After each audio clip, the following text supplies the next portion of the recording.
U.S. housing market is finally showing signs of recovery, in large part because more young adults are finding jobs. Some obstacles persist, credit remains tight, and many consumers lack savings. So the experts are closely watching one generation in particular, one that could hold the keys to the recovery. Here with more on that is Mike Aubrey, a licensed realtor and host of the HGTV show, Power Broker.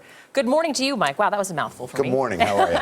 So who or what do you see as being behind the housing market uptick?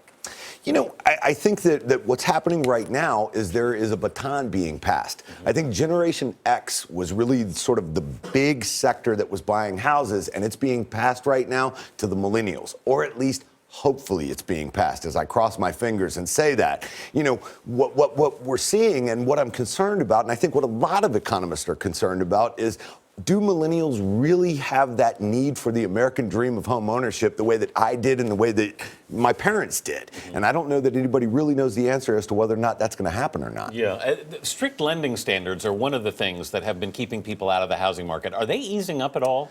Well, I don't know that lending standards are easing up as much as we're seeing down payments get a little bit lower. The Dodd-Frank Act sort of made it a lot harder to get a loan, and I think that, you know, what happened in 2005, if you could fog up a piece of glass, somebody would give you money. And the pendulum sort of swung all the way over to the other side, and it got to a point where people who had good credit and good assets were having a difficult time getting loans. I think we're seeing things come off just a little bit right now, but I think we've got some more work to do. Let's talk about the Federal Housing Administration annual insurance premiums, because they've dropped. They dropped dramatically at the beginning of 2015.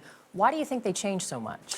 You know, I think FHA is trying to remain a player in the loan landscape right now. I think what we're seeing is that, sort of as I said, everybody's looking to the millennials to revive the real estate market. Right. And while doing that, FHA and conventional lenders want to sort of come up with spaces where people who have good money but don't have a lot of money in the bank are able to buy houses. And I think this is all about attracting that next big group of buyers. Do you think they want to buy, Mike? You know, I'm concerned. I hope so. I think that there's some Zillow data out there that says that most millennials would like to buy a house sometime in the next 5 years. Knock on wood, and I'm looking for a piece. I hope that Zillow's right. It's so interesting as they migrate more towards cities, too. A lot of them don't want to be in the suburbs. Well, and you know, the other thing that I think is interesting is that as rents continue to go as high as they are going, there's going to be a point where millennials are going to have to look at real estate ownership because it's just going to not make financial sense to not look at it. All right, Mike Aubrey, thanks so much for being with us this morning. Thank you.